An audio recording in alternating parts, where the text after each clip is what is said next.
So for some background, uh, again, I'll intro what we're doing here. The idea is to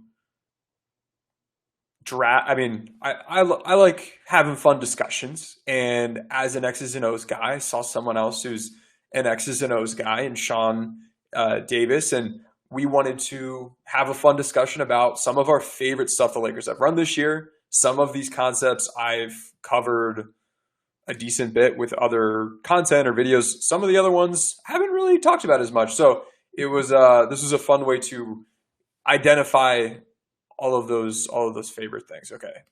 There is Sean. Getting Sean up here. Very excited for this. Sean, man, how you doing? How we doing, everybody? What's going on? Oh, let me make sure. Oh, hang on. I'm muted myself. Okay, now I can hear. We good?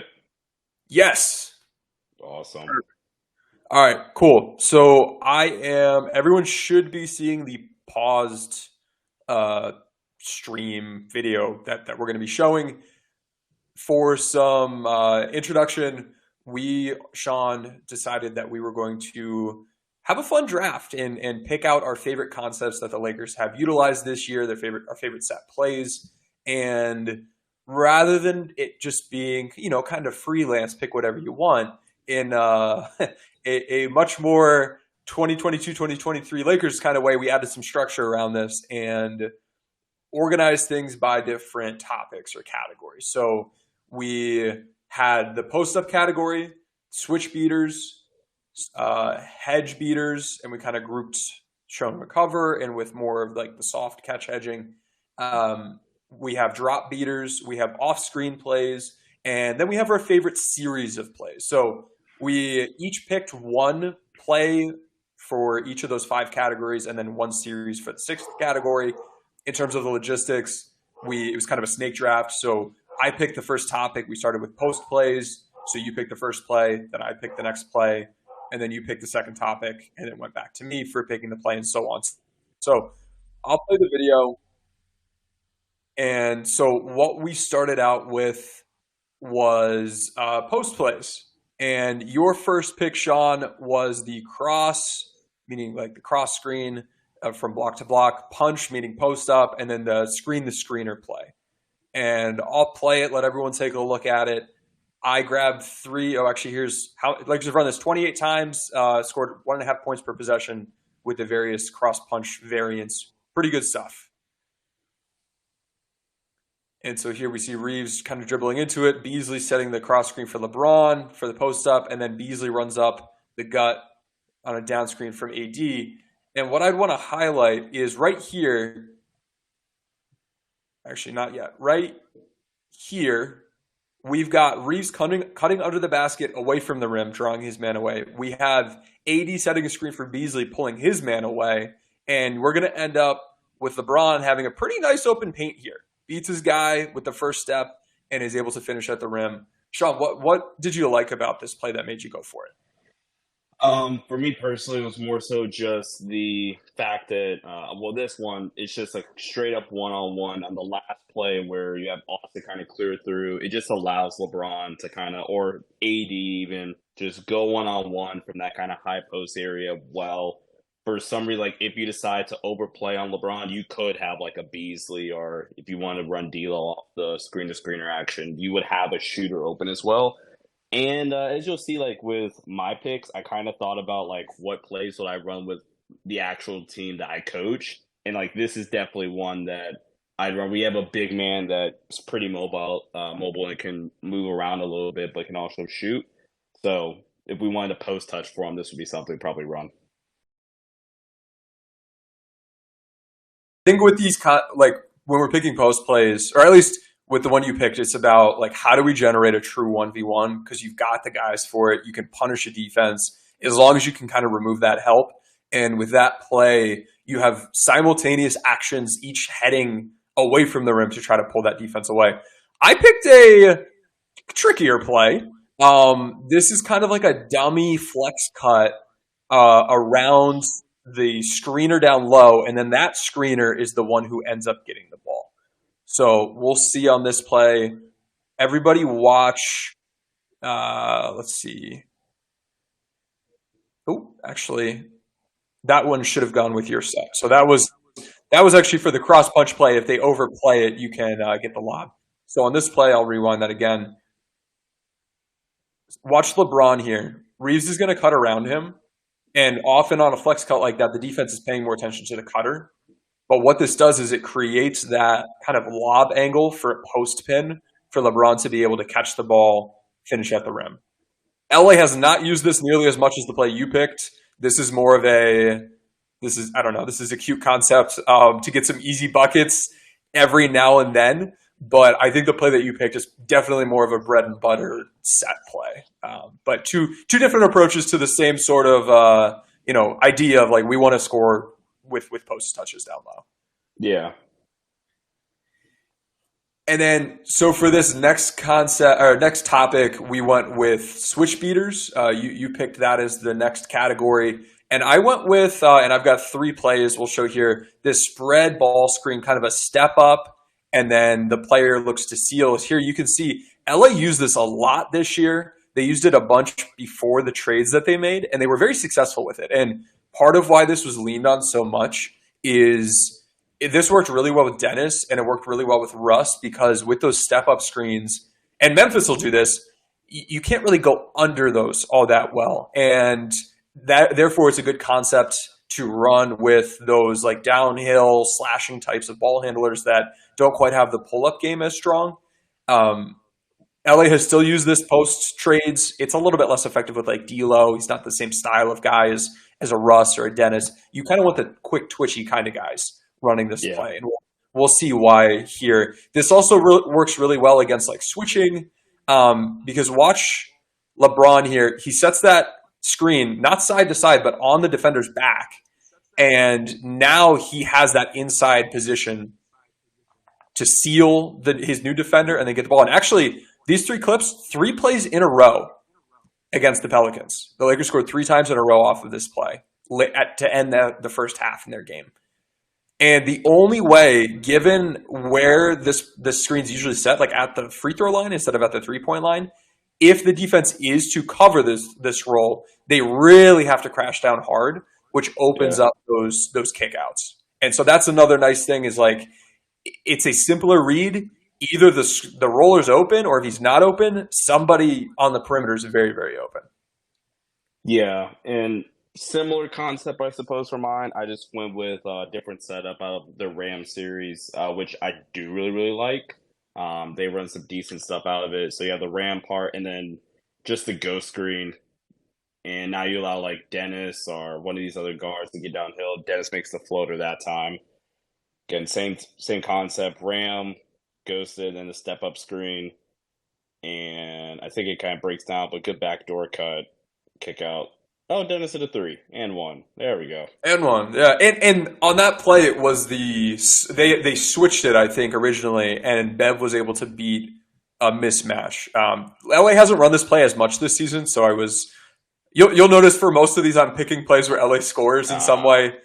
Here, they almost had it. Actually, right here, if that were a skip pass, I think instead of putting in front of Brunson, I think if Russ just made the right read there, that's a good look in the corner, or the one more pass to Lonnie at the wing.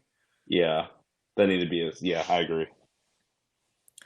So those are our switch beating concepts. The idea being like, if the defense is going to switch that step up screen, the roller has inside position. And based on the depth of the screen, it's hard for the defense to help on that roll and still cover shooters. And I really liked your play, Sean, too, because it had that initial ghost screen as well, which can be really confusing for defenses to defend in switching situations, or even if they decided to show and recover, that ghost screen guy may be wide open. So you kind of have 2 different coverages you're attacking with the same setup there.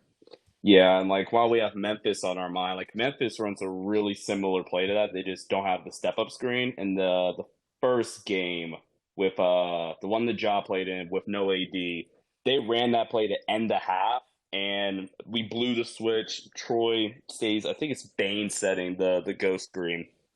I'm sure you've watched it. Bain Baines has the ghost screen after the ram from Steven Adams. Troy was guarding Desmond, and then they botch the switch. Ja gets a wide open shot at the rim. He just misses it. But so yeah, it's fun that we get to break this one down, considering we'll see it probably against Memphis. Yeah, yeah, absolutely. So back to the draft. It was then your turn to pick again, but my turn to pick the category. And so I went with just favorite series of plays. And within the Lakers playbook, there will be individual sets that they run that are just kind of, one-off plays. But then they'll also have series of plays which generally start from the same alignment with the same setup, but then can go different ways from there. I think what makes them most effective is when you have, like, I don't know, you've got drop beaters and hedge beaters and switch beaters within the same setup. And you pick the double drag series, which has a lot of that versatility within it, and yet starts the same way. So it's hard for the defense to know, what are they going to exactly. So Yeah, yeah, go for yeah. it. And here's small on the screen, but here are the various different double drag plays that they ran on the season. Just the straight up double drag, pretty good against hedging. The double drag stagger and double drag Oklahoma, pretty good against drop. Same thing with the veer concepts. So I don't know if are there any specific ones here you want to shout out, but you can see that a lot of these have become more effective post trades with the Lakers adding a pull up 3-point shooting threat and D'Lo, as compared to like the spread step seal play that was really good for Russ, not as good for D'Lo. This one's kind of the opposite of that, where D'Lo is kind of the go-to type of player you want operating in a set like this or a series like this, whereas Russ, it doesn't quite work as well. Yeah, I mean, I would shout out one of these plays, but unfortunately, you stole it from me in our off-screen stuff, which we'll talk about later. But yeah, no, like I said with the cross punch stuff, when I was kind of thinking about series, I kind of wanted to think about stuff that I would actually run, and we ran a ton of double drag stuff with my own team, and like even this year, it's worked uh, with some decent consistency, especially since the trade deadline with a D'Lo or like I mean, screw it, I'll say it now. The double drag Oklahoma set does a great job attacking drop, like you mentioned. With guys like Beasley, you can come off screens and things like that and be a legitimate shooting threat. Something we didn't have pre-trade deadline is awesome. And I would prefer if D'Lo could get a little bit more downhill and finish more at the rim. But in terms of pull-up jump shooting ability, this series works really, really well for a guy like a D'Lo or an Austin post-trade deadline as well. Yeah, absolutely. Austin Reeves, looking at second spectrum data this regular season, scored 1.25 points per possession when facing defense and drop, which is, or the team scored 1.25 points per possession on Reeves ball screens with the defense and drop. So this could Wow. be, he could be real deadly in those sorts of plays. And the concepts built off of it, the Oklahoma, the veer, the stagger, those help elevate that as well. Here, I think for the first one, I believe we just have the regular double drag play, and you see here the Lakers clear out the corner on the left side, which against hedging, this concept, you'll see Hartenstein, I believe here, try to contain. Yeah, he's somewhat at the level of the screen. He's a step behind. But because you don't have anyone in that weak side corner now, the new weak side, because you've kind of changed sides of the court, AD has more opportunity to roll here. Yeah. And And even on that play, if you added like an extra screen there, that'd be nice. ooh, yeah, that'd be great. If who was that? Rui, I think, setting just taking a couple steps in to set a screen for Dennis to come out in the corner. Yeah, that'd be nice because then that would be on the same side as the passer too. Here we see the Oklahoma set we were talking about, where AD. So we've got those two screens for the ball handler. Sometimes LA kind of BSs through these, which I don't like as much. But you're going to see here with Gobert in drop, he's completely out of position to defend this action for Beasley. And then here we Great see, stuff. I think, the stagger, Yep, which stagger. is also good against drop. That would be so much better if that was Beasley instead of Lonnie, but I digress. Hey, I found one play on the year that I logged where he hit the shot, and I went with that one. Um, they have not used that play as much. Hang on, let me look at I want to look at the numbers again. Yeah, the stagger they used 44 times pre-trades. Since the trades they've used it 12 times. It's been way more effective, understandably so, but way less usage. Whereas the Oklahoma concept has gotten a much more run. Shameful. So yeah, really solid series. This is one that I did a separate YouTube video on if anyone's interested in digging into every one of those different concepts that they run out of it. But this is a good go-to. Run it out of horns or something that looks like horns. The series I picked is a little bit different, but all of the concepts, all three plays we're going to look at, and they run more than three plays out of this, but the three that I grabbed clips of all look this way to start.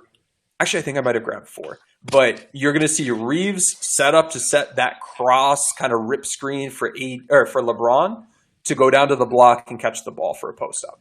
That's the initial look that you're getting with each of these plays.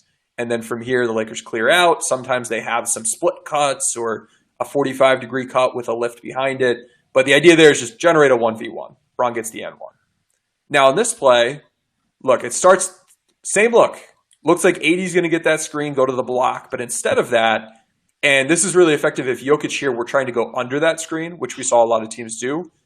AD instead sets a wedge ball screen, and then Jokic is not able to stay in front of him. Here, same idea.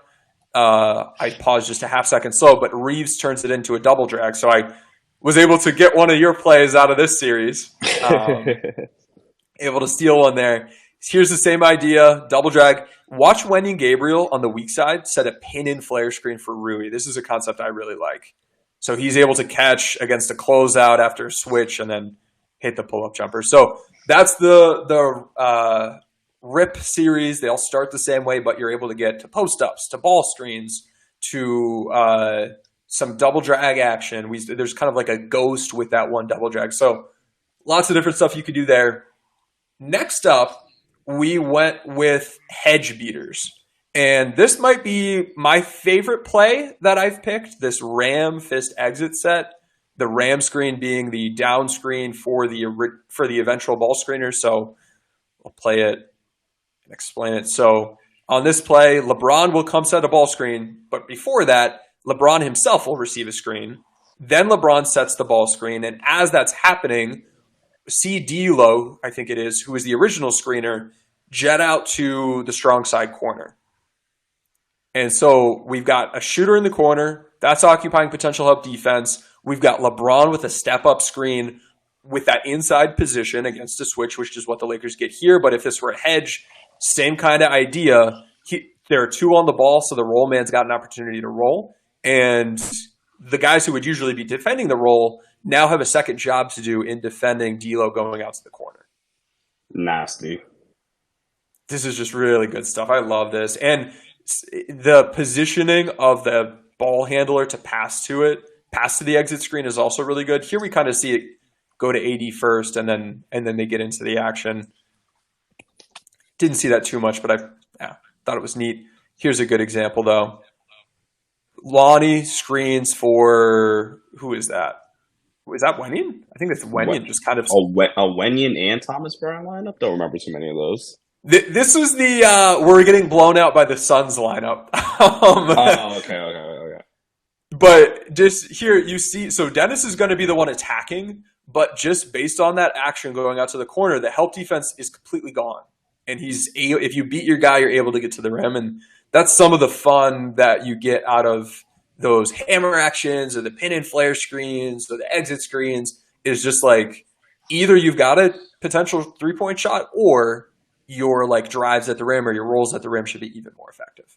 So that's what I went with as a hedge beater. Sean, walk us through the kind of horn setup. There's like a ball screen and then an exit screen, some shake action. What do we have going on here?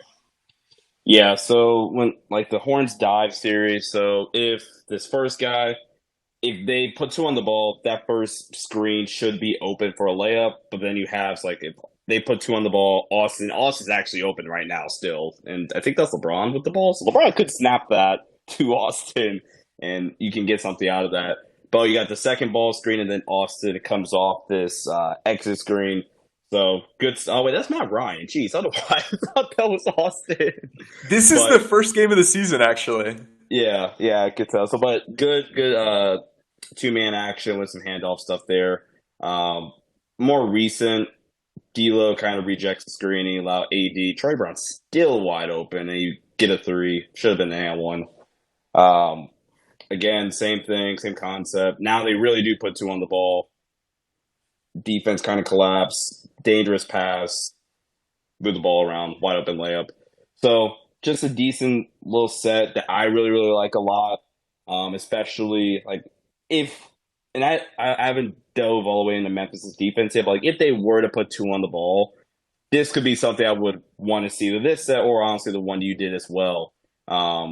Get some really good action, potentially towards the rim, or like you said, you have the exit screen on the ball side drive that could lead to an open three as well.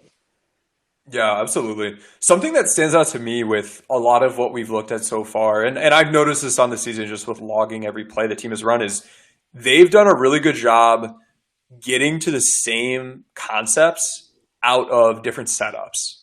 We've shown, ram action, double drag screens, exit screens.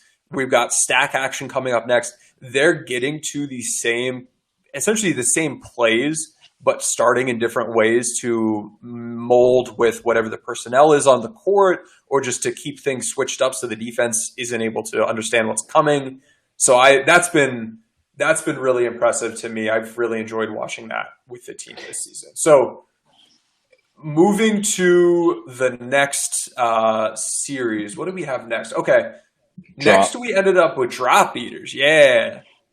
So what do we have here with this? There's a whole lot of words going on here, but we get to like a Spain action or a stack action.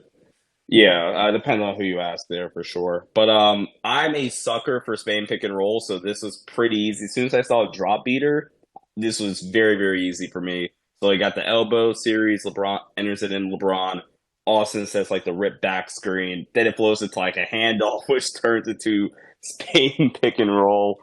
I think this is out of a timeout too, so whether it's Chris Jenner, Darvin, heck of a job there.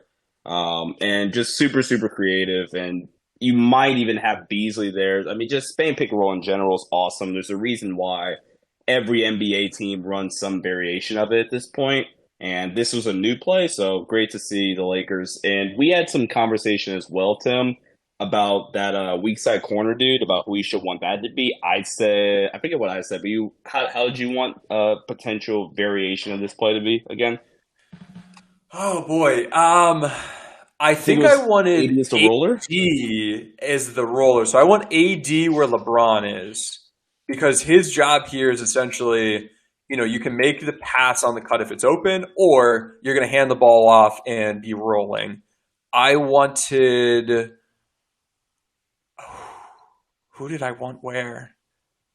I'm trying to remember, because they ran a couple different sets out of the same idea. Maybe, you know what I had a concern with is right here we have Reeves screening for Beasley.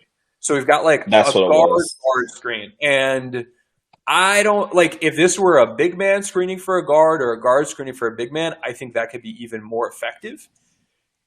And based on what happens next in this play, I think I was more interested in Reeves, strong side corner, AD as the elbow guy, D'Lo, like weak side corner, ideally. I don't think he's actually in for this play. And then LeBron be the guy who's back screening for Beasley here. Oh, no. I'm sorry. No, I got this wrong. I want Reeves running off the back screen, because I think he's going to be better at finishing at the rim than Beasley. Stick Beasley in a corner, stick either Rui or D'Lo in the other corner. AD's the facilitator, and LeBron's the one where Reeves is right now setting this back screen, so that eventually we flow into a LeBron AD ball screen where LeBron can be the one reading, do I throw the lob, or do I kick out to a corner, or do I throw it back to the guy who's lifting up to the top of the key? All I ask outside of a Lakers series win against Memphis is that we see that play one more time. That's all. The way Tim just described it, that's my only wish besides the Lakers beating Memphis in the series. It would be a lot of fun. I'd be really excited to see that. Maybe we'll have a chance to see it. We'll see what happens. This next play for me was the play that throughout this entire draft, I was trying to position myself to be able to get. I was like, all right, do I pick first or second in this? Like, how do I finagle this so I can end up giving myself double drag Oklahoma? That was like my Pain. soul, the thing I was sweating over this whole time. Pain. Were you gunning for it? Was this on the top of your drop beater list? Yeah, see, this is why I should have been able to pick first. I should have just thrown it to you, prayed you pick something else. Uh, if you guys didn't know, it's like for my team, for example, we ran like the regular double drag. We ran the double drag stagger, but the way my team ran it is like the guard comes off the double drag. The player that's in now the ball fed corner, like where I'm driving it towards, you send him back door, kind of like reverse pivot. By then, the stagger should be there. You get the shot, or obviously you can just go all the way if that makes sense. But yeah, oh man, pain. I love this play. But go ahead, Tim. I'll let you describe it. It's good. It's good. So, and actually, in this round, you did pick first. You picked that last play, the stack action. You know, your eyes went blank. You heard drop beater, and you said, give me stack, give me Spain." And I got lucky. I had my fingers crossed. I was so worried. I ended up with double drag Oklahoma. We saw this play once earlier during the double drag series, but we're going to see it three times again here. This is a good drop beater because as Rudy Gobert in this play, defending Anthony Davis, if you're in drop coverage, you are interested in defending the rim, retreating backwards. You are not worried about AD popping. That is not your job. And so rather than AD just popping, and I've heard people ask, why doesn't AD pop more this season? AD is rolling more frequently than he's rolled any year as a Laker. And he's been more efficient as a roll man. He's better at rolling. He's not as good at popping. He can do it sometimes, but rather than using his pops to beat drop, having him set off-ball screens for guys like Malik Beasley, who are shooting over 40% on off-screen threes this year as a Laker. I know his spot up threes haven't been as good. As a Laker, he shot over 40% on off-screen threes. This is the look I want to generate. I want a Beasley catch and shoot three. Look how far away Gobert is. He's got no chance to defend this. And so that is why I like this concept so much. We're going to see it to Beasley again. Beasley gets Oklahoma twice in like 3 minutes of game time with the same play. I love it. It's so good. It's so good. Really, And then really quick. yeah. If you go back, I just have one maybe critique that I haven't really thought of, especially in the first play with D'Lo. Would you not have wanted D'Lo to maybe go a little bit further out, a little bit closer to Rui, maybe even who I think's in the corner, to give Beasley more space? Because now Conley is kind of pushed into Beasley's airspace, if that makes sense. No, I think that's a great idea. Yeah. Ideally with this play, if you were running this, you were running it against drop knowing that you're not looking to really like score against the drop. You know you have two defenders with their eyes on you and you are looking to get that 2v1 for the off-screen shooter. So either if you can penetrate a little bit, if you can get to around the elbow and then kick it out, I like that. Or if Conley on this play, he does a really good job containing, drag him out laterally. Like just one more dribble to his left towards Rui and then, pick the ball up, pivot, chest pass over to Bees. I think that, to your point, that would be better technique on the play. Here we see Reeves is a little bit further over, but Yeah. I don't know. I guess the rebuttal could be if Reeves' man does truly sell out to try to contest that, you just get the boomerang pass back to Reeves, either to shoot or to drive.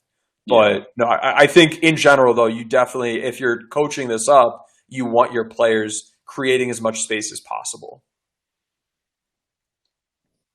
All right, so those were our drop beaters. We are now at the last category, and the last category was off-screen plays. And we could take this in a number of different ways, and we actually did take this different ways. You took it, and I think you picked a good set to actually generate scoring attempts with that off-screen player. I went to my favorite off-screen decoy play. And I don't know if this is cheating a little bit, but wanted to showcase the value that these staggers can have as a decoy action. So on this play, we get a horn set up, two players at the elbows, two in the corners. Lakers will feed one elbow. A lot of times they'll end up catching it at the three-point line. And what we're going to see here is Rui, or no, that's Thomas Bryant. Thomas Bryant is going to watch the weak side as a staggered screen is getting set up for Pat Beverly. That involves 6 of the 10 players on the court. So give that just a second to develop, and then we're going to see him run over and hand the ball off to LeBron James, who will look to drive or hit Bryant on the roll. And if you try to overplay the handoff, you can get a back cut from that corner player, which we've seen work a couple times, and it works even better with that stagger happening, occupy the defense, as I believe we're about to see on this play.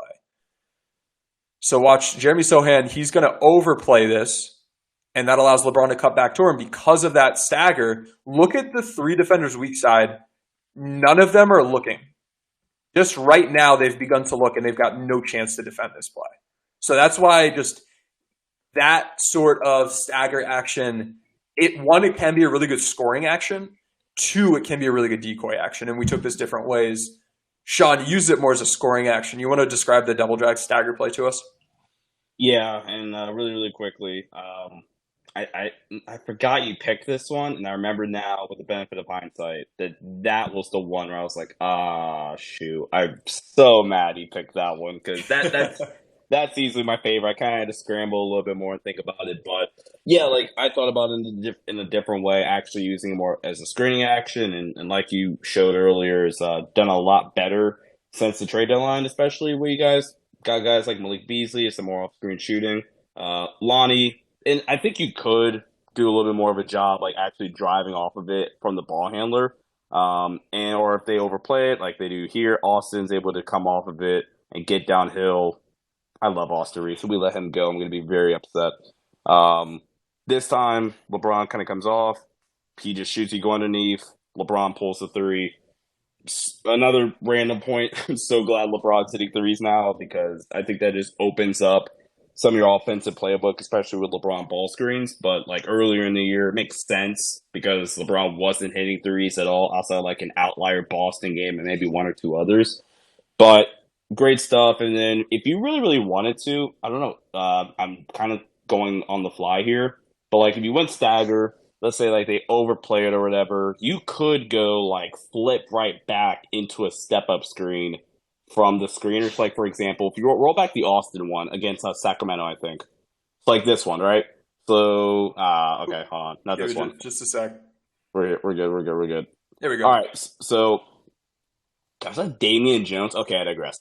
So, you can throw it to Austin, you can flip it right back. That first screen, it clears out corner, and then on the flip, I guess that's Russ. You have Damian Jones kind of comes to a step-up screen, and then ideally, you would have more leverage attacking downhill because the help defense kind of be still relatively occupied from and recovering more so from the having to guard the stagger. Like, yeah, if he flips it right there and Damian sets a step-up screen, I think he's crushed. So, I don't know. Spinning on the fly here.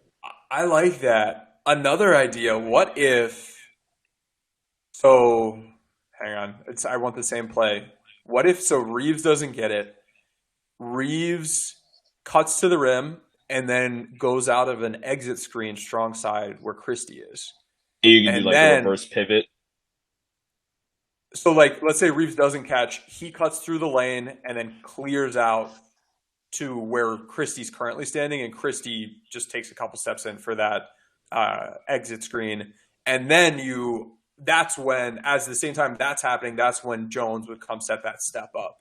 And you again have that step up screen during an exit screen duo that the Lakers like to use.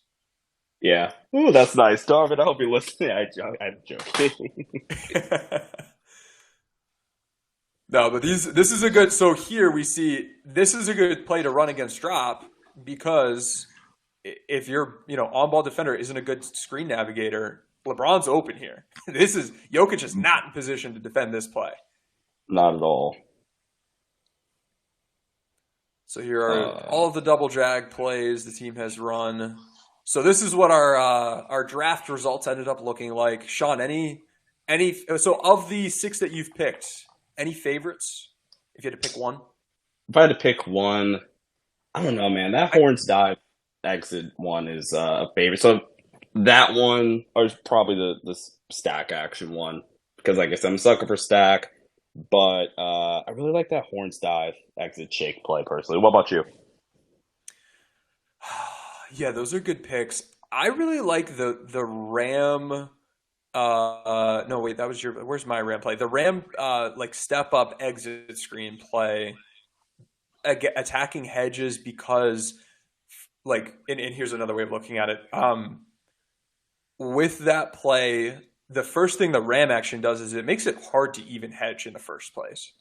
And that's one reason that you would run those ram actions is just like don't allow the defense to trap or aggressively hedge, kind of force them to be in a drop or be frantically trying to get up to the level of the screen and put themselves out of position because they're running too fast forward and then they can't retreat in time if they need to. You might be able to go around them, might be able to draw a foul. So I like that is like that part of the play attacks hedging and then the step up screen, get that inside position makes it easier for the slip potentially, or if the defense does happen to be switching, works well against that. And then the exit screen at the same time attacks hedging in a different way. It doesn't attack the two on ball part, it attacks the rotations themselves. And so that's a play that I think I really like the combination of concepts that I was able to get with that set. But I feel I like these. I think we were able to pick 10 really, really solid stuff and then two really good series and two of the Lakers go-to offensive series this year. So I think they're very much on the same page as us. Although I would love to see them running that horns dive kind of fist exit setup because they haven't run it as much as I think they could based on how successful it's been. Yeah, I did have one question. How have they like graded out from their horns elbow stagger flip play? How's that tracked so far this season? Oh boy, let me pull up my spreadsheet. I'll pump the spreadsheet for a second. So I spent countless hours of my life tracking every half court offensive play the Lakers ran. Actually, only for 80 and a half of the 82 games. I need to go back and finish the rest. I started doing play-in prep, and it got me away from doing the last game or two. So maybe we're missing one or two plays from the total volume here, but I was able to mostly track just about everything the Lakers ran this year from games 1 to 80 and a half. Which play did you want me to take a look at? It was the horns elbow stagger flip. Okay. Oh wait, I forgot. I can just look. I forgot I see it now. They've scored 1.15 points per possession. That is, they've used it 52 times. It is their 14th most frequently used set play on the season. Good stuff actually, for sure. If you get rid of like the out of bounds like special team sets that are terrible, by the way. Good grief, they are bad. Yeah, they stink. Then it's the let's see here, 1, 2, 3, 4, 5, 6, 7, 8. It's the 12th most used play. I have a plea for Darvin Ham if he is listening, or Chris Jen or whoever.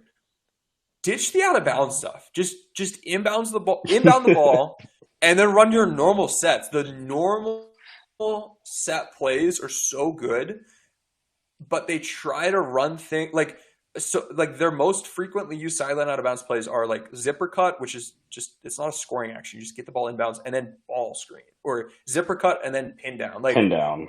You could do more. You can do more stuff than that. I promise. Like just run your zipper cut and then go get into your ram ghost step or your double drag or your spread step seal or your ram fist exit or whatever it happens to be. I think that's something that I don't know, matured more as the X's and O's person. I'm like the appeal of special teams with the out of bounds plays is really kind of worn off on me. I'm much more like get the ball in and run a normal play, unless it's like we've got like 2 seconds left on the clock or something like that. Yeah, like end of game stuff, sure, but like especially in the NBA, like, but it's just so predictable. It's just so bad. Like, dude, like you said, just LeBron, come get the ball and just go run something. Yeah. If we look at their let's look at their top 5 used sideline out of bounds plays. Zipper into a ball screen, zipper into a pin down. They've used those 89 and 84 times. Next up is zipper into the pin down that flips into a ball screen. They've used it 20 times. And the next most frequently used play is actually a baseline out of bounds play that they've run from a sideline situation out of that kind of like T formation. They've used it 17 times, and then 7, 5, 5, 4, 4, 4, 4, 3, 3. So they have two plays that they've run like 175 times combined. And then I think every other play they've run the whole season out of the sideline out of bounds situation, they've probably used less than like 60 times total. So they've got two plays basically. It's so bad. Well, I think that's the content we were planning on getting through. That's just about the end of the video. Any closing thoughts, Sean, on the Lakers playbook, or any special shout outs for plays you didn't quite get to but would like to highlight as some good stuff? Um, Not off the top of my head. I like their Snap series. I don't feel like we covered that, but their Snap series is pretty good. Has some pretty good stuff in it. And all I ask really is that the play calling keeps staying relevant. And actually, now that I think of it, I think I might tweet this out. They went to the horns, the LeBron three at the end to tie it towards the end of that T Mm-hmm. Wolves game. They went to the horns uh, stagger flip play. So just the play calling, keep it up at a top notch level. My wording there was terrible, but especially in crucial situations, like contrary to public belief for some reason, for people that don't think they run plays, like they run plays, and when they do, it's a really good playbook. I'd argue it's more for like a guard oriented team. That'd be my argument. I wouldn't probably use most of this playbook if my best player was Anthony Davis personally. But it's a really good playbook. Like Chris and Darvin, they cooked up some great stuff. And ever since the trade deadline, where the personnel was better and the play calling's been a lot better, the adjustments have been better. You're starting to get more recognition for some of the plays that they've been running. So that's kind of my closing thoughts personally. No, I think that's a fair criticism. The one thing that I guess I wanted to shout out, and I think Neil just asked about it. Yeah, Neil asked about it in the chat. Is like why pin down plays specifically for Anthony Davis, which have been like simple at a high level. It's a simple concept. We're going to set a pin down from a guard for a big man to get him catching on They the killed move. Dallas with it. Like the game we won in Dallas, they killed them with it in the second half. Yeah, it has been absolutely fantastic. And part of why is they've like really made sure that they have all the right counters built out for it. And like if you try to go under, they can have 80 and like then kind of curl around and set a screen for Beasley or whoever was setting the original screen. If you try to top block it, they can have him back cut. If you trail, he can catch on the move and finish at the rim. If you are somehow able to defend it well, we still end up with 80. If you defend it well, it's because you're between 80 and the basket, which means he's in a good spot to get a post up or a post entry. And then at that point, he's in the middle of the court with the defense very spread out, strong side. If you're going to help on him, it's an easy kick out three. And if you send help from the weak side, 80 still has the whole left side of the court to attack from. So it's really, really challenging. It's not, you're not able to take someone from the weak side all the way to like the left block if he's like catching like in the paint more towards the middle. So it's a really good setup. I just pulled up my Tableau dashboard for their wide pin down series with 80 on the court. They have run 125 of these plays. Not every one of them has been for AD. You know what? I can actually see. Let's see the ones going to AD. Let's check that out. Scoring possession to AD. Okay, so 49 times the Lakers have run this play, and it's resulted in AD shooting the ball, turning it over, getting a free throw trip. He's scored post trades. So 46 of these 49 times have been after the trades, and they've scored 1.12 points per possession on those. I'll take So it. I like it. It's good. It's not insane, but it's like pretty solid. And I guess, Sean, if I were to rebut the comment you made around the playbook being more guard focused, I think it is in a way in terms of like it's pick and roll heavy. But if we're looking at like how to set AD up, I really like how this playbook has post up plays themselves that set up post ups pre-catch, post-catch. I like that. That's good for AD. I like that wide pin down concepts for AD and how they've built out around it. I think that's good, getting him catching on the move. And then they have a lot of plays in here that use him as a roll man along with those exit screens or empty side actions or various concepts that, like, as long as the defense is in the right coverage where a roll makes sense, we can elevate the roll based on how our alignment is and based on the other actions we're using. Or if we're playing a coverage where roll probably isn't the right go-to thing, we've got your staggers, your Oklahomas, your veer actions built in. So 80 is a screener for shooters. I guess if you were to tweak the playbook a bit, instead of having it be more split up between AD catching on the move or AD posting up or AD rolling, what like additional concept do you think, like, let's just say going into next season, what would you want to add to the Lakers attack to set up AD to score and, be able to be impactful? And I'm like looking at some of your data here, and it's matching what I already kind of thought. I've been kind of disappointed with like how bad the Lakers like 5-out delay stuff has been this year. Even like post deadline, it hasn't been great. But like I don't know, maybe seeing like AD used as like a playmaker a little bit more, or like operating from the top. I mean, again, like honestly, delay action. You allow different, like, split cut game. You run like Chicago action, which is another thing that I'm a sucker for. It just hasn't worked for the Lakers at all this year, or not as much as you probably would want it to. So yeah, it's kind of like letting AD be a little bit more of a playmaker, or letting him play a lot more handoff game from like the top out of delay stuff or from the elbow. Like go like wide action, general NBA like 5-out term. Go wide and then like elbow split. So like, hey, you go start off in wide, and then after the ball reversal, you kind of throw it in AD at the elbow, split cut game into a handoff / pick and roll, or whatever. Or there's just a bunch of different stuff you can run out of that. So I don't know. Personally, I guess that was it. And you bring up a great point as well about how they do a great job at setting AD up in multiple different ways, whether it's as a roller, like last game, for example, right? The post-up stuff was working in the first half with AD. Second half is, okay, we're just going to use AD as a roller, and go figures it worked a lot more in the second half when AD was used as a roller more in the second half. So, yeah, that's a fair point brought up by you as well. Yeah, I guess it's the fact that it's multiple gives you more opportunity to adjust in game and say, all right, you know what? This team very clearly game plan to stop, like to take away AD's roles. If we want to get them involved a different way, we're going to post up instead. Or like this team has like I don't know, Ivica Zubats is guarding AD, and maybe we don't like that one-on-one post matchup.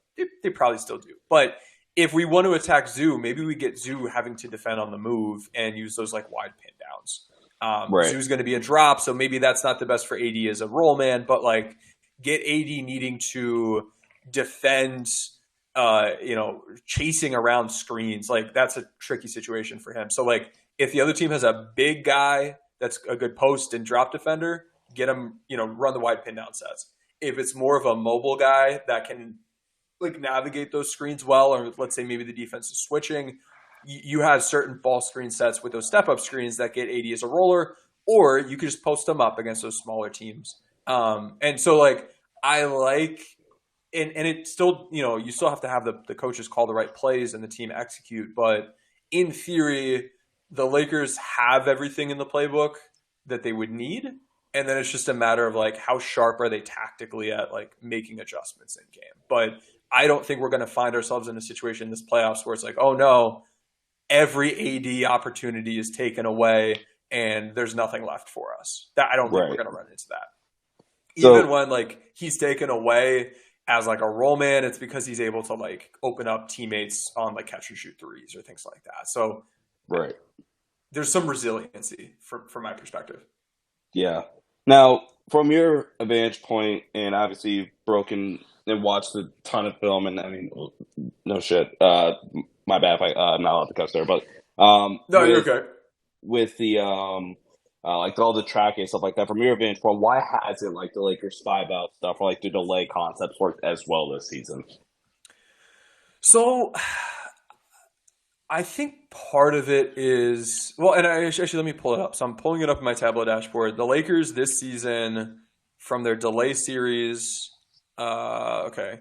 Oh, interesting. They've run 28. They've run their delay series 28 different times. Hmm. Every single one of those times, AD's been on the court. And wait, is this not? Hang on.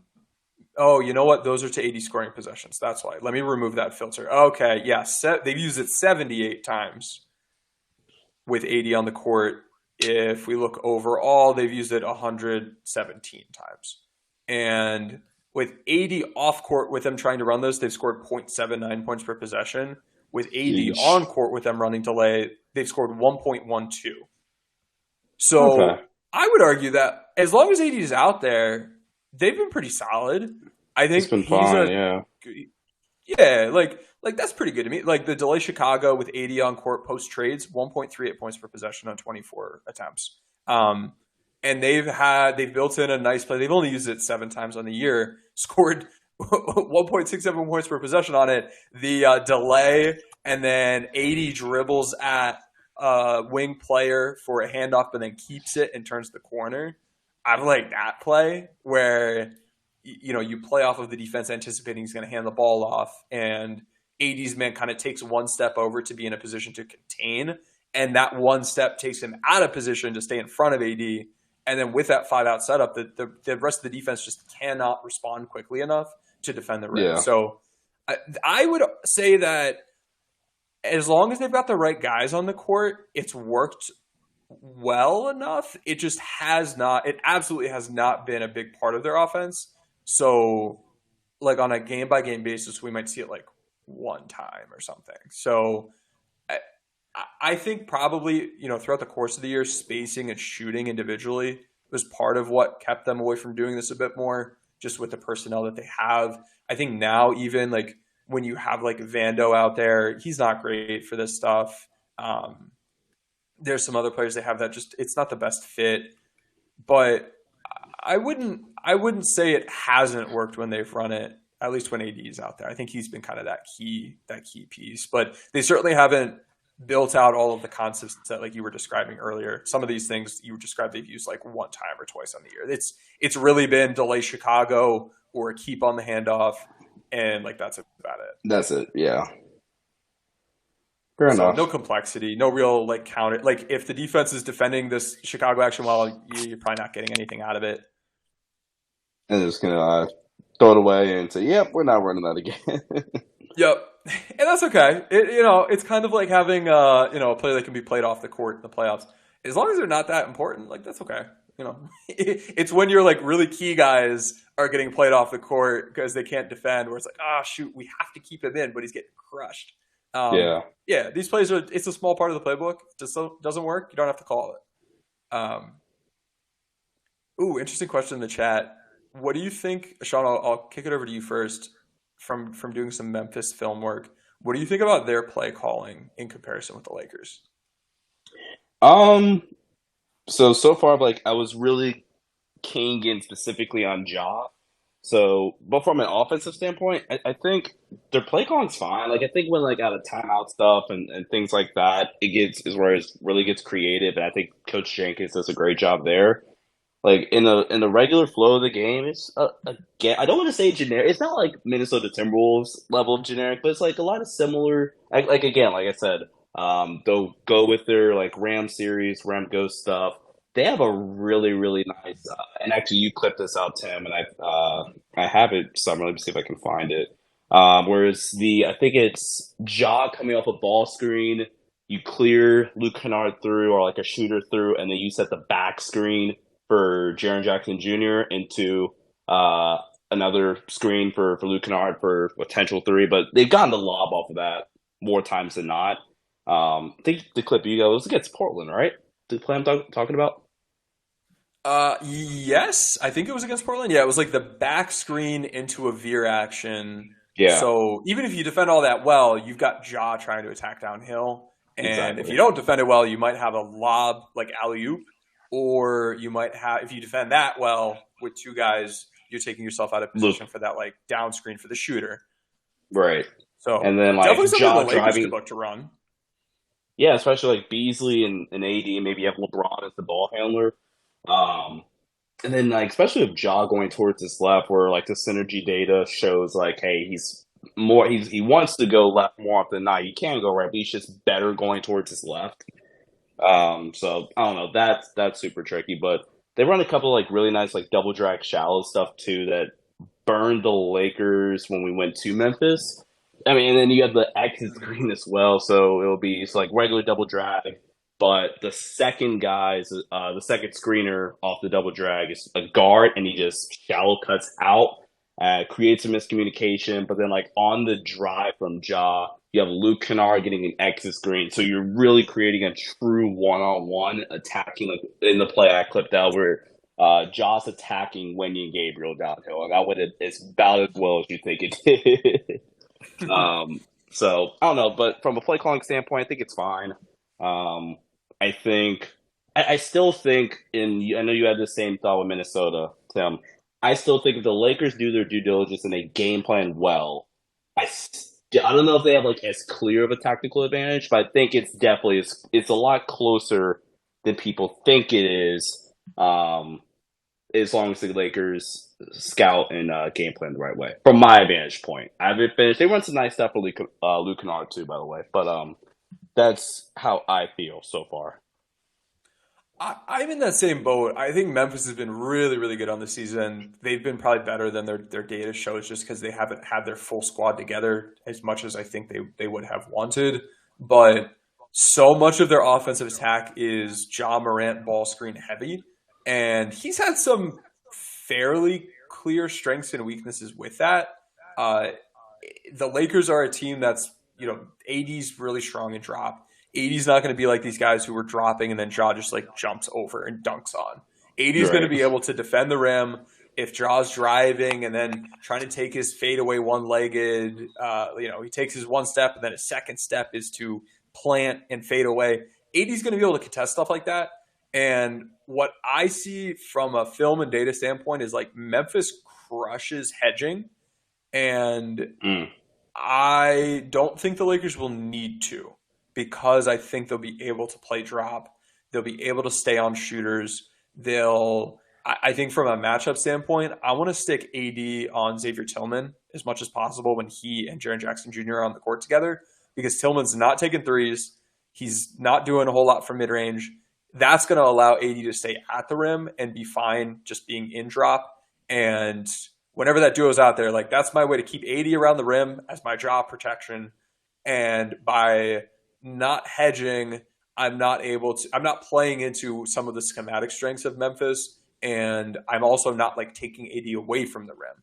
So I think that's what I'm interested in doing. Ja Morant this season, I was able to get some second spectrum data on him as a ball handler and ball screens. He has faced a lot more drop coverage than normal on the season. He's faced more under coverage than normal on the season. And those are both areas he's struggled against. So if the Lakers can go under, whenever possible, go under. But Memphis runs a lot of step-up ball screens, which makes it so that you can't. And so you're not always going to be able to, but I think as long as you can keep a good screen navigator on him, I think that'll be a good way to set yourself up. So like go under if you can, if not, trail around, drop coverage, stay home on the shooters, sag off of the guys who aren't shooters, and there are several of them out there.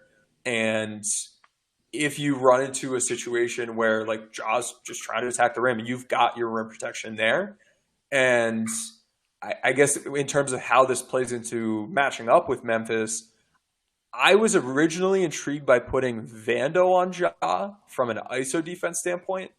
But then when I was looking more at like not just like what are the skills of Memphis, but like what is their style of play, I realized that like they're getting over 20 points a game as a team from Ja Morant ball screens, and they're getting like 4 points a game from his ISO attacks.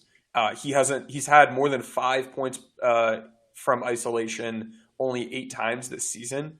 And so I would be game planning much more so to defend ball screens. And with Vando not being the best screen navigator, unless I want to be switching, which I think he'd be in a good spot for. He's got some size, he's got some switchability. If I'm not switching, I think I'd rather have Reeves and Schroeder on Ja for their screen navigation and then their ability to go under screens. I think Vando's going to just struggle to navigate, and I'd rather have his length off ball as a help defender than like Dennis Schroeder, Austin Reeves trying to help over and dig at the ball. So I guess that's I don't know a lot of different factors to consider, but in general, how I would be defending John Morant ball screens. Yeah, that's a good point that you bring up there about because ironically, just before we hopped on, because I was still doing some Memphis prep, I had shout out to B-Ball Index and the work you guys do there. Obviously, I looked at it, filtered out like the Lakers, like on ball defense and their all ball, your guys' on ball defense metric and the ball screen navigation metric. I texted somebody, I'm like, yeah, dude, I think the shocker, it might be Reeves or Dennis with the task of guarding Ja or maybe even Troy question mark question mark. I don't think it should be Vando just because like you said, like in terms of just ball screen navigation and how much they generate off of John Morant points out of pick and rolls and the different ways they set up. They also have like a nasty Spain pick and roll decoy where it's not like a snap series, got the cross screen, Ja throws it out to Desmond. So it's like exactly like a Spain pick and roll. And then Desmond comes off the ball screen, pitch it right back. Ja stampede cuts. He just goes right downhill, easy layup. It's a clip I clipped out. It was against the Knicks. And Ja's man, after he relocates, is already at the elbow / nail trying to defend the Spain pick and roll when you pitch right over Ja. The help defense is already occupied. And Ja literally is about as open as a lane as Ja could ever get in. But yeah, so a lot of their offense, like you mentioned, definitely revolves around Ja, the ball screens, and some other stuff.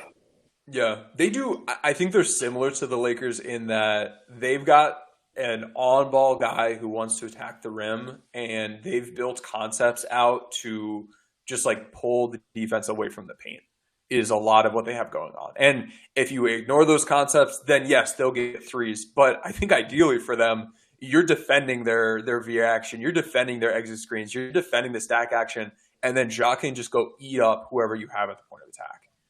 So it truly will be a test for this team. The screen navigation has to be good. The on-ball defense has to be good. The rotations need to be sharp. The drop coverage has to be really good.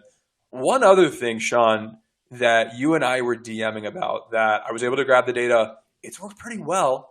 And when you look at the games that teams have used it on fairly high frequency against Memphis, we haven't seen them quite adjust and crush it the way I don't know, I would hope from Wait, a wait, from a wait, team. crushing what? I'm sorry. Uh, I haven't said it. Blitzing. If you were Oh, to okay, okay. blitz Ja ball screens, it's worked well this year. And there have been a couple games this season where teams have blitzed at higher frequencies, and we haven't seen Memphis really like. I don't know. My thing with blitzing is like it's super disruptive. You are taking the ball out of the primary guy's hands. You are increasing your odds for a turnover, which can help you on the offensive end as well. But if the other team knows it's coming, I feel like it's somewhat easy to try to game plan against. But that's not really what we've seen with Memphis this season. Let me pull up the game log when they played. Let's see here. Let me clear a couple filters. This has gone from originally being a playbook talk to just Memphis general X's and Grizzlies, O's. Memphis right? Grizzlies, yeah. So like Miami blitzed 14 times, Indiana blitzed 8, Against Sacramento Ja. blitzed 8. Uh, Not Miami. I don't think Ja actually played that game, but in the other ones, yeah, 8, 8, 6, 6, and you know what? Yeah, when you do filter out the game that Ja didn't play, they actually did a fairly decent job attacking blitzing when it came more predictably. Huh. And Okay. and that was kind of my point when I was like doing some recording and film work earlier.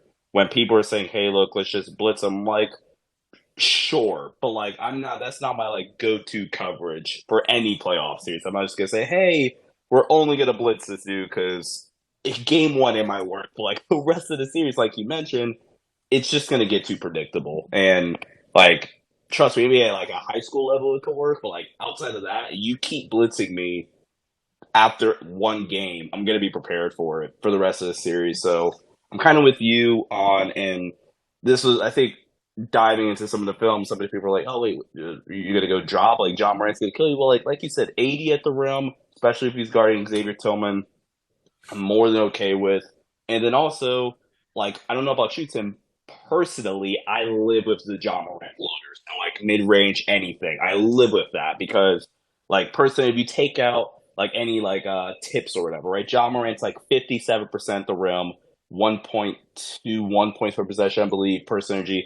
And then on runners and floaters or whatever, it's like 46%. I will take a 46% inefficient shot, albeit over a rim touch for John Murray. It's much or like a rim touch, even though it's going at Anthony Davis. So I don't know how you feel about that. Yeah, no, I am with you. And when we think about like, yeah, he takes those a lot. I think people confuse volume or like they notice the volume and they confuse that with effectiveness. There are guys who take a lot of floaters, and the higher percentage of the shot diet it is, the more noticeable it is, the more you're like, oh, that's a good floater guy. He's good, but he's not. It's not like at an elite level that it's something that you want to game plan away. And when you think about like what are the alternatives, if he actually gets to the rim, that's worse. If if he's not getting to the rim and you're like hedging or something to take away his drives, kick out, threes are worse for you or rolls are worse for you. So if you are able to stay home on shooters, defend the rim against the drive, defend the rim against the rolls, that leaves jaw pull-up jumpers, which are great for the defense, or jaw floaters, which are not horrific offense for Memphis, but relative to what else they do, really solid for the Lakers. And that's why, like, if you're hearing people say like, "Oh, Jaw's going to kill drop," no, he hasn't this year. Like he's facing it. That of every coverage that he's faced this season, that's been the one thing that he sees more frequently than the average pick and roll ball handler, and it's for a reason. It's because he doesn't do as well against it, and he gets a bunch of ball screens. He's going to put up a good bit of points, but that's an area where his shot quality, looking at the second spectrum data, it's lower than switching. It's lower than hedging. It's lower than like soft hedging or hard hedging.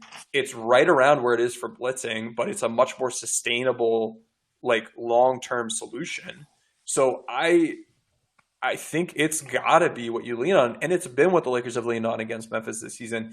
Throw out the game Ja did play. The rest of the games the Lakers played Ja, they've held his shot quality down among like the, I guess, what was it, 11th out of 30 teams in terms of how well they've held his shot quality down. And when they defended his ball screens, over 70% of the time it's been drop coverage, and then they go under when they can. And I think that's the formula. So I don't mind it. Mix in blitzing every now and then, but I think drop has to be what you lean on most. And I just want to avoid hedging. I want to avoid giving Memphis a numbers advantage. I do, though, think there's an alternative, and that could potentially be switching.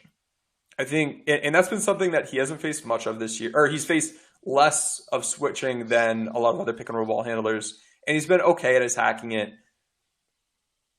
I think the Lakers showed us something in that Minnesota game where they were switching. They were willing to have Cat be defended by Reeves at the 3-point line. But if Yeah, you're going to get to the rim, you've got to go through guys at the elbows, guys at the blocks. The Lakers, for one of the first times this year, showed us that they're willing to play the defensive strategy of switch stuff to take away your sets and then load up on the ISOs to support defenders who, whether they're good or bad individually, may be overmatched given the mismatch situation. And that could be a route to go here. Switch everything, take away the rolls. You're not needing to rotate as much and open up shooters potentially. And as long as John needs to go through multiple layers of defense and you're able to try to keep your rim protectors around the rim, it's not a I don't know. I think that's something that at some point in the series we're going to see. I don't think LA's going to start with it, but I think No. that might be like a game three. Memphis wins. If the Memphis wins the first two games, I think we're going to see the Lakers start switch. And I would hope they'd start prior to losing two games in a row. But I think at some point we're going to see the Lakers switch and load up the paint. Yeah, And I think it could I work. agree. Yeah, I think it could too.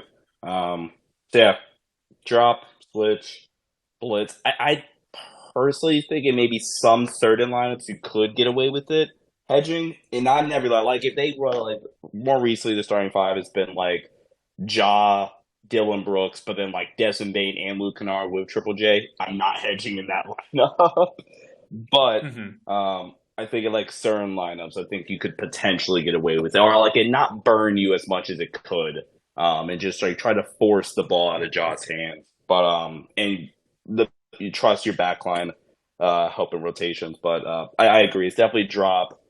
Maybe throw in some blitzing here and there to see them kind of start to switch and just load up at some point, if not early on in the series, but throughout the series for sure. Yeah. So then I guess last topic in terms of and connecting back to why we're here with the playbook draft for the Lakers from a play calling standpoint offensively, attacking what Memphis does on defense. Again, looking at the data on how they've operated this season, they rank among their bottom 10 in switch frequency. They are second highest in terms of soft hedges. They are around average in terms of their drop usage. They are first in the league in terms of hard hedging. How would you, what portions of the playbook for the Lakers do you think you'd be going to attack more of the like hedging from Memphis, whether it's a hard hedge or a soft hedge? Um, let's see. Let me see. I'd probably, honestly, I would more so just kind of place we kind of talked about. It's like the Horns dive, exit stuff.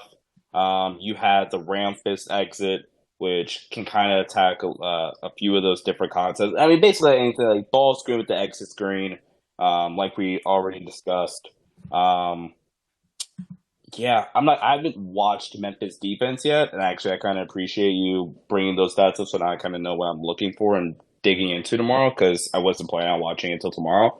But yeah, I mean, on like any of those stuff where it's attack the hedging, where you got like the ball skew with the exit screen because it works. Um, and yeah, selfishly, go to the Horns dive one since I picked it selfishly. Okay. No, I'm with you. Those are things that I'd be pulling out as well. I mean, there's a reason we picked them for that section of this draft here. I think conceptually you could also go to like double drag. If they're going to be hedging, AD rolling in double drag situations is going to be an option. Like we see on this play right here, you try to contain, he's open on a roll. That's the kind of stuff we might be able to see uh, the Lakers go to. And double drag's been their most frequently used series on the season. So I think that's what we should expect to see. I think we might see, and we talked about it earlier, not being used as much, but I think some of the 5-out delay Chicago action could be a way to attack hedging if the defense is going to be aggressive and really pull themselves outside the 3-point line. That's when some of those, rejecting the screen or having the screener slip the screen, the Lakers might be able to attack the rim that way. Um, I guess in terms of some other stuff, I guess if it's soft hedging, you can still run the Oklahoma actions. You can still run your veer actions, your staggers after the ball screens. If they are hard hedging, you got to get the ball out a bit quicker. And that's where the short roll playmaking for various players is going to be critical. If they're going to hedge with LeBron's man, I'm perfectly happy throwing LeBron in a short roll. AD, I think, could be okay in the short roll if you can get Reeves in a short roll or D'Lo in a short roll, or hell, Vando's been pretty darn good in a short roll. Troy Brown's been really good in a short roll. Definitely not Thomas Bryant. Not on the team anymore, but was not good there. You've got guys on this team that just from a skill set standpoint, I think are set up well. I think you can, against soft hedging, you can still go to your stack or your Spain variants, empty ball screens. I don't know. I think there's plenty in the playbook. It'll just be a matter of like how are they play calling and are they attacking the coverage well or not. But looking at that data and seeing that Memphis isn't a team that is switching a bunch or drop a bunch, like they're going to need to be on a string rotating constantly with how they play defensively. And they've been pretty good at that this year. But if you can get a guy like Jaren Jackson in foul trouble, that makes things a bit more difficult for them. And it makes it harder for them to clean up the mistakes that other players might make. And they've got some dudes on this team you can attack 1v1 as well. So, yeah, no, I still have plenty of film work left to do, but I think the data helps set the stage and gives us a better sense of like, here's what we should expect them to do, and then, what does it look like exactly? Where are the nuanced ways you'd attack it or defend it, Yeah. Really quick, before we wrap up, have the Lakers ran like a delay Chicago exit set? Like 80s up top, Chicago action, and as I'm dribbling off, you have an exit screen on that same side. Have they done that at all this year? All right, let me see. I am going to throw a wild card filter into. And if they have, I know it's been a lot. Okay. They have run it. They have run delay with an exit in the play 3 times this season, have not scored a point. Oh, that's nice.